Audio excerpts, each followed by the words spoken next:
السلام عليكم ورحمة الله تعالى وبركاته.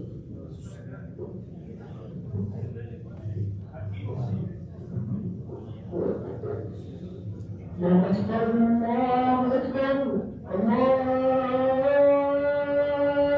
أكبر الله أكبر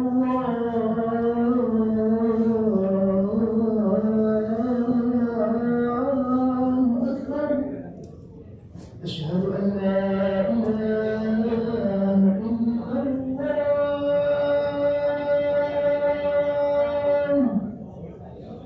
أشهد أن لا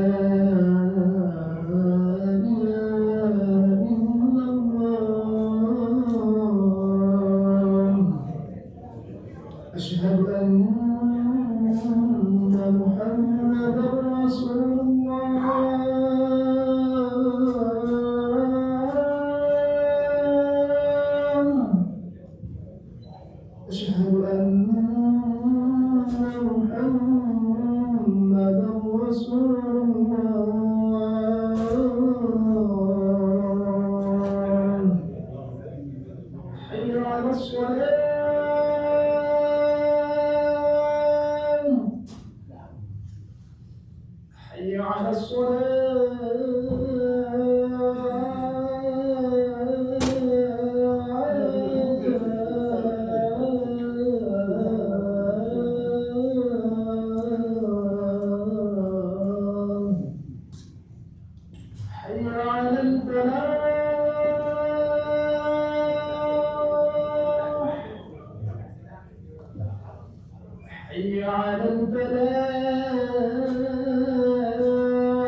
لا إله إلا الله.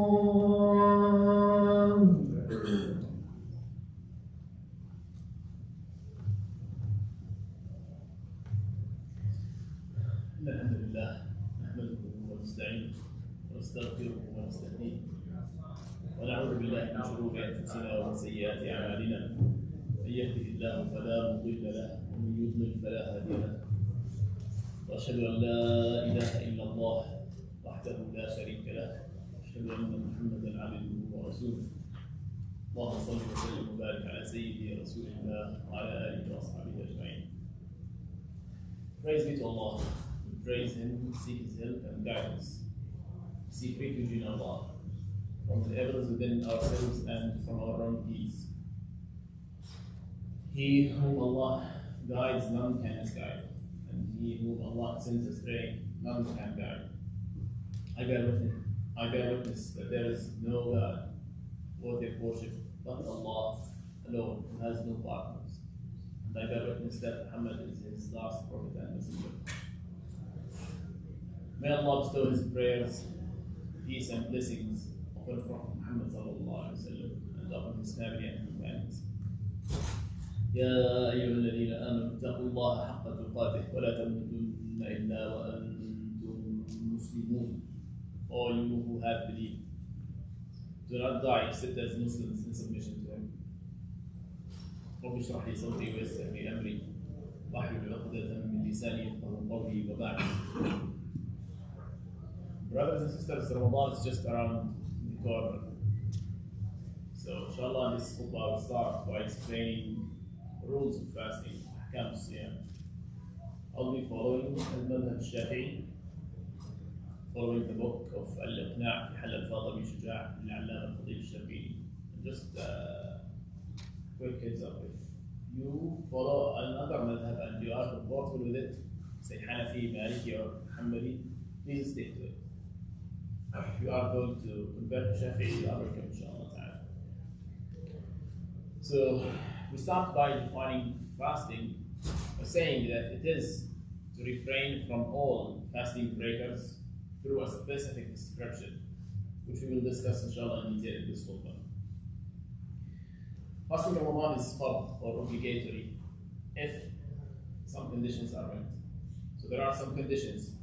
If they are met by a person, then fasting Ramadan on this person is obligatory. The first one is Islam, being a Muslim. Even in the past, even if he was a Muslim in the past and he is not anymore a Muslim right now, he is still required to fast Ramadan. The second one is puberty, and this is known by seeing the marks of puberty or by reaching 15 lunar years old. 15 lunar years old. However, scholars encourage parents to encourage their children to start fasting from 7 years old. From 7 years old, following the salah. The third condition is sanity. Fasting Ramadan is obligatory upon the sane person, and it's not upon the insane. Upon the insane. Assuming if he is not insane by committing a sinful action, like drinking wine. Assuming he is not insane by committing a sinful action, like drinking wine. The fourth condition is ability to fast. So any person who would be harmed by fasting, say due to chronic disease or because he is too old to fast, then he is not obligated to. And inshallah in the following khutbah we will discuss the fidya and the kafara and the makeup, how to compensate for not fasting or for invalidating fasting. Another type of inability to fast is for women, their menstrual or postpartum bleeding. In fact, they are obligated not to fast. They are obligated not to fast. Brothers and sisters, or brothers alone, please, again, Friday Khutbah has some, say, instructions that you have to follow. You are not allowed to hold your mobile phone and texting and checking the news. Please pay attention to the khutbah.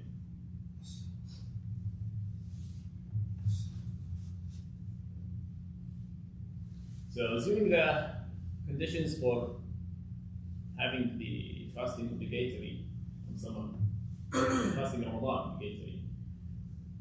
Then there is a second set of conditions that should be met for their fasting to be considered valid or correct. The first one is, these conditions are general for obligatory fasting and for optional fasting. Assume someone is fasting in, say, on Monday or Thursday or any day basically. The first condition is fasting should be on a permissible time. Which means for some days you are not allowed even to fast. These days are 5 days in the lunar year. The first one is Eid al-Fitr, the second one is Eid al-Adha, the third, fourth, and fifth are the 3 days after Eid al-Adha, which are known as the Yom Tashriq. So there are 5 days in the entire lunar year you are not allowed to fast. And even if you fast, it's incorrect, invalid. And you don't get any rewards for that. And even if you have qada or makeup, say a woman, and you fast these days to do qada or makeup for some days in Ramadan, you say this qada is invalid, it's not counted. In these 5 days, it's not counted. Or someone who is married or was traveling, was sick or traveled in Ramadan. Doing qada in these 5 days is not valid. I repeat, the 5 days are Eid al-Fitr, Eid al-Adha, and the 3 days after Eid al-Adha. The second condition for having your fasting correct or valid is Islam. The person who fasts should be a Muslim for their fasting to be valid and for them to be rewarded for the fasting. The third condition is being sane. The person who fasts should be sane for their fasting to be valid and for them to be rewarded for it. And the fourth one is just for women. They should be clear of menstrual, postpartum bleeding, or giving birth or delivery. After knowing these two sets of conditions for having Ramadan obligatory and for having the Siyam generally correct and valid, now we define Siyam, fasting, by saying it is to refrain from inserting any object with a volume into your body from an open inlet. It is to refrain from inserting any object with a volume through an open inlet, like mouth, nose, ears, and the eliminatory outlets. These 5. You should not insert anything into your body. And by this we say that rinsing your mouth is okay, as long as you do not swallow anything. As long as you do not swallow anything. We continue defining the Siyam. We say to refrain from inserting anything during the daytime. During the daytime, which is from Fajr to Maghrib. From Adhan al-Fajr, Allahu Akbar, Adhan al-Fajr to Allahu Akbar, Adhan al-Maghrib. There are some definitions, Fajr and Maghrib, but we just follow inshallah the calendar and time. The third and last condition is having the intention, the niyyah, to fast the day. Having the niyyah and the intention at night to fast the following day. In fact, fasting Ramadan requires anyone for a set of things. Requires anyone to do a set of things. The first one is doing a niyyah, or having an intention. So anyone who wants to fast Ramadan or an obligatory fasting, not necessarily Ramadan, an obligatory fasting, they should have a niyyah in their heart on every night before the day they want to fast. On every night, I repeat, every night should have a single or individual niyyah. Some other madhahib say it's okay to fast the entire Ramadan using just one niyyah by the beginning of it. Madhab Shafi'i say no, every day needs an individual or a single niyyah, because you interrupt your fasting by some muscle breakers like drinking and eating. So you need a new niyyah for every single day. This niyyah is made in the heart, and it's not sufficient just to say it by your tongue if your mind is absent. It is insufficient to say it just by your tongue while your mind is absent. Scholars of Madhab Shafi'i say if someone eat or drink, or took sahur, he takes his sahur, or stop eating or fasting when time was approaching Fajr, while having the meaning of Siyam in his mind, this is considered the niyyah. So taking sahur is considered the niyyah, inshallah ta'ala, in the madhab al-Shafi'i. And also we say that we accentuate it should be at night, before the day you want to fast. If it's made after Fajr, then the fasting of that day is invalid. It is invalid if the niyyah is made after Fajr. The second requirement is specifying the intention. Specifying the intention, this is only for the obligatory fasting. That is, you say, I intend to fast tomorrow for Ramadan, or I intend to fast the first, or the second, or the 10th for Ramadan.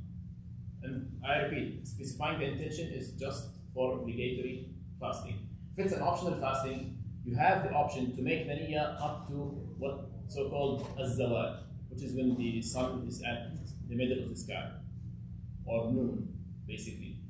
Up to that point, you can make the niyyah and continue fasting, assuming you did not commit any fasting breakup since the morning. If it's an optional fasting. If it's an optional fasting. The third requirement is refraining from all fasting breakers. And we will elaborate on these, inshallah, in the second khutbah. The fourth and last requirement is to know when the day starts and ends, to make sure you fast the entire day. And this requires all of us to be a bit cautious, I would say, about when to stop suhoor and when to start, say, iftar.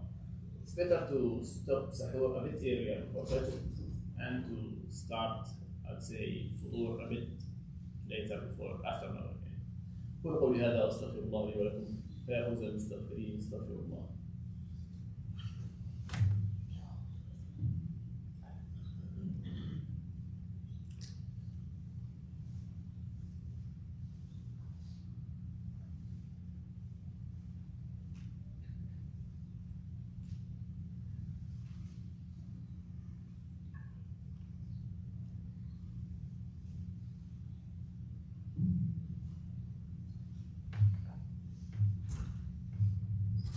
الحمد لله وكفى الصلاة والسلام على عباده الذين اصطفى وبعد. Brothers and sisters, now we elaborate on the fasting breakers. Start by saying the first one is, if you deliberately, knowing about its judgment and voluntarily inserting any object with a volume through an open-ended mouth, nose, ears, and eliminatory outlets in the daytime. Examples of these are drinking, eating, ear drop, nose drop, suppositories, and enemas, or anything else. You are not allowed to insert anything into your body from these 5 open-endeds. However, some people with hemorrhoid disease, sometimes they need to insert things into their body, and they are allowed in the madhab Shafi'i to do it. And here we raise some points. The first one is, as for food leftovers between the teeth, if one swallows them with the saliva, but he did not recognize them, it is okay. But if he recognizes them, he must spit them out. If he swallows them, this invalidates his siyam or his fasting. The second thing is eating or drinking indeliberately. Like someone who forgot that he is fasting, is okay. And the sunnah, if you saw someone drinking or fasting indeliberately, is to leave him. Do not remind him from Allah. The third is swallowing the film which reached the inside of the mouth in the daytime, while being able to spit it out also invalidates your fasting. So if a piece of film is on your tongue, you cannot swallow it. This invalidates also your fasting. You have to spit it out. However, swallowing the film that reached the position from which you pronounce the letter Ha, which is deep in the throat, if the film reached that point, it's okay to swallow it. The fourth is emitting the saliva out of the mouth, say in your lips, and then inserting it and swallowing it in the daytime, while knowing about its judgment, also invalidates one fasting. The fifth is tasting food while cooking without swallowing it is okay. So tasting food without swallowing it is okay. The second fasting breaker is deliberately vomiting whether or not some of it was swallowed. So deliberately vomiting also invalidates your fasting, irrespective if you swallowed something or not. And here also we say that swallowing the saliva stained by an inadvertent vomiting and before washing the mouth also in the daytime also invalidates the fasting. I repeat, swallowing the saliva stained by an inadvertent vomiting and before washing the mouth invalidates your fasting.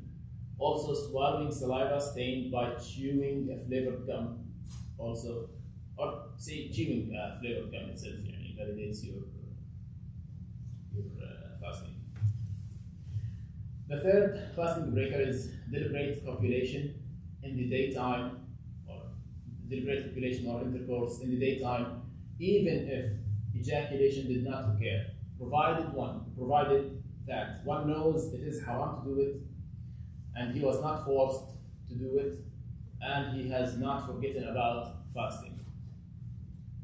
The fourth fasting breaker is masturbating or ejaculation due to having physical contact, which is skin-to-skin contact, such as kissing deliberately in the daytime. Ejaculating a single drop within these rules invalidates the fasting. However, ejaculation in the daytime due to looking, thinking, or dreaming does not invalidate the fasting. Also, what's known as wet dreams, even in the daytime, does not invalidate your fasting. The fifth is for females, basically. Menstrual or postpartum bleeding in the daytime also invalidates their fasting, and they should do qada for these days. So for females, they should do qada or makeup, they should fast or compensate for these days after Ramadan, which is not the case for Salah. For Salah, for prayer, they are not required to make them up, but for fasting they are required to. The sixth fasting breaker action is delivery or giving birth in the daytime. The seventh is becoming insane for any period of the day. For any period of the day, even for 1 second. ولا قضاء عليه إن شاء الله في الشرعي, and he is not required to do a makeup or compensate for it إن شاء الله تعالى. The eighth is committing blasphemy of any type in the daytime. Any type in the, which is becoming a disbeliever for any second in the daytime also invalidates your fasting. The last one is fainting or losing consciousness during the whole day. So if someone made the niyyah in the night and then he fainted for the entire day, from the Fajr to the Maghrib, his fasting is invalid. It is invalid. He has to be aware even for 1 second. Okay, even for 1 second. And if he has fainted for part of the day, this is okay. Assume he made the niyyah in the night. But if he didn't make the niyyah in the night, then this is already an invalid fasting. Also, sleeping the entire day is okay, but it's sinful to do not pray at that time. Assume you made the niyyah at night. عباد الله إن الله وملائكته يصلون على النبي يا أيها الذين آمنوا صلوا عليه وسلموا تسليما اللهم صل على محمد وعلى آل محمد كما صليت على إبراهيم وعلى آل إبراهيم إنك حميد مجيد اللهم بارك على محمد وعلى آل محمد كما باركت على إبراهيم وعلى آل إبراهيم إنك حميد مجيد اللهم إنا عبيدك أبناء عبيدك أبناء إيمانك نواصينا في يدك ماض فينا حكمك عدل فينا قضاءك يا رب. أسألك اللهم بكل اسم هو لك سميت به نفسك وعلمته أحد من خلقك وأنزلته في كتابك واستأثرت به يا رب في علم الغيب عندك أن تجعل القرآن ربيع قلوبنا ونور صدورنا وجلاء ذنوبنا وذهاب أحزاننا. اللهم علمنا بالقرآن ما جهلنا وذكرنا مما نسينا وارزقنا تلاوته وحفظه والعمل به آناء الليل وأطراف النهار على الوجه الذي يرضيك عنا. اللهم أيد عبادك الذين آمنوا في غزة على عدوهم فيصبحوا ظاهرين. اللهم أيد عبادك الذين آمنوا في غزة على عدوهم فيصبحوا ظاهرين. اللهم أيد عبادك الذين آمنوا في غزة على عدوهم فيصبحوا ظاهرين. اللهم إنهم قليل مستضعفون في الأرض يخافون أن يتخطفهم الناس. اللهم آوهم وأيدهم بنصرك وارزقهم من الطيبات لعلهم يشكرون. اللهم آوهم وأيدهم بنصرك وارزقهم من الطيبات لعلهم يشكرون. اللهم آوهم وأيدهم بنصرك وارزقهم من الطيبات لعلهم يشكرون. اللهم إنهم حفاة فاحملهم، عرايا فاكسهم، جوعى فأطعمهم، عطشى فاسقهم. اللهم إنهم حفاة فاحملهم، عطشى فاسقهم، جوعى فأطعمهم، عراة فاكسهم. عباد الله، إن الله يأمر بالعدل والإحسان وإيتاء ذي القربى وينهى عن الفحشاء والمنكر والبغي يعظكم لعلكم تذكرون. Allah commands justice, grace, as well as courtesy to close relatives. He forbids indecency, wickedness, and aggression. He instructs you, so perhaps you will be mindful. وأنت يا أخي أقم الصلاة. الله أكبر الله أكبر، أشهد أن لا إله إلا الله، أشهد أن محمدا رسول الله. حي على الصلاة، حي على الفلاح، قد قامت الصلاة قد قامت الصلاة. الله أكبر الله أكبر، لا إله إلا الله.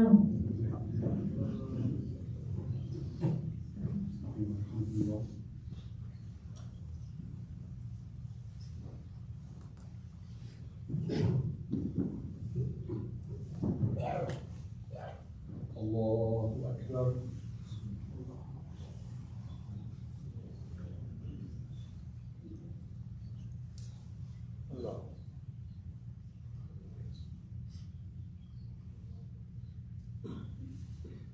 الحمد لله رب العالمين، الرحمن الرحيم، مالك يوم الدين، إياك نعبد وإياك نستعين، اهدنا الصراط المستقيم، صراط الذين أنعمت عليهم غير المغضوب عليهم ولا الضالين.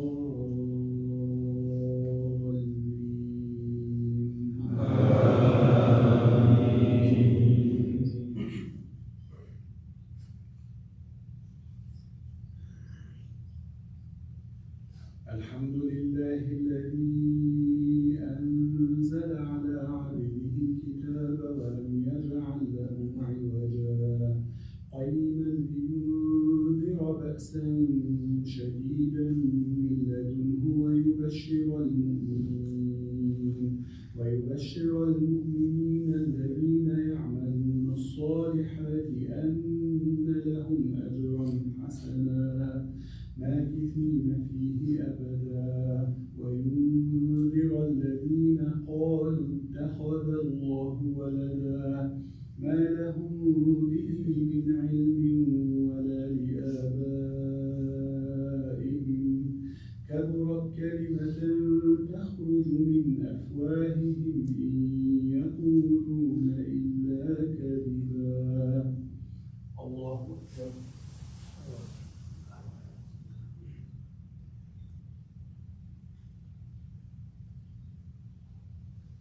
سمع الله لمن حمده. الله أكبر.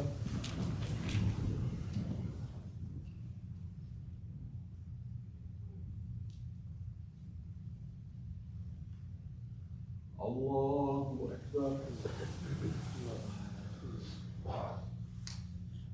الله أكبر.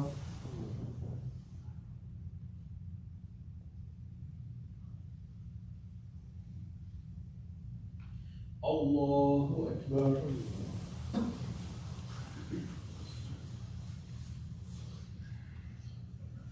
الحمد لله رب العالمين، الرحمن الرحيم، مالك يوم الدين، إياك نعبد وإياك نستعين، اهدنا الصراط المستقيم، صراط الذين أنعمت عليهم غير المغضوب عليهم ولا الضالين.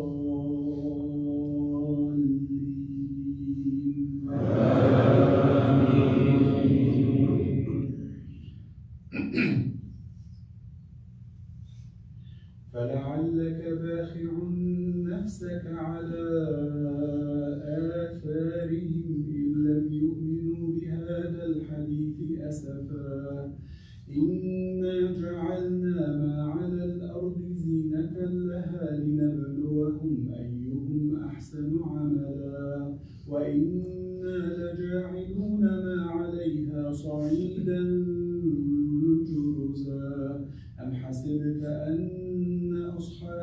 الكهف والرقيم كانوا من آياتنا عجبا. الله أكبر.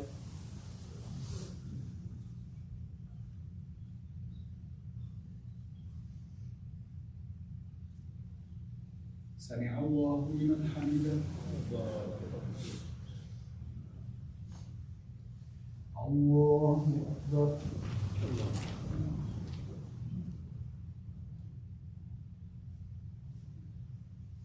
الله أكبر.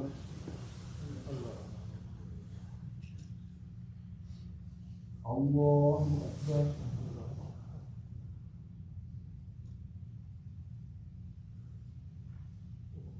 الله أكبر.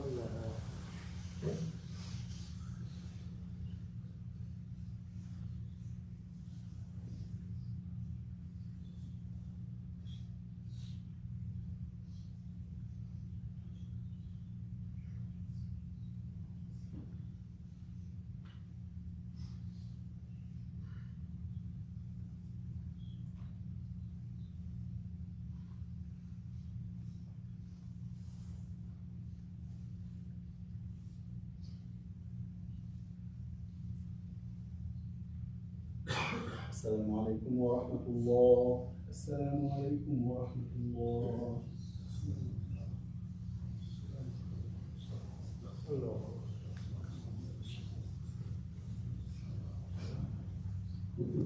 السلام عليكم ورحمة الله وبركاته. A few reminders, inshallah. First one is, if you're eligible to vote, please register. Register to vote. It's a way to show our voice. Not all of us can do that, but people who can do that, please do. The second thing is, Ramadan, alhamdulillah, is coming soon, and we are intending to keep our tradition of having iftar in the masjid every day for students. And that is very dependent on the funds. It's not like a single thing. So I encourage you all to please donate for that cause. And there was an email that sent today, and also on the WhatsApp group, on the ways of how to donate for that cause. The last thing is we are trying to limit plastics use in the masjid and water bottle use. Obviously, in Ramadan, we use significant amount of water bottles, and that's a huge waste. So we're trying to limit this. We have our water fountains, and we encourage everyone to use their own refillable water bottles to fill it and use it and not waste that plastic. Thank you very much.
Vas-y.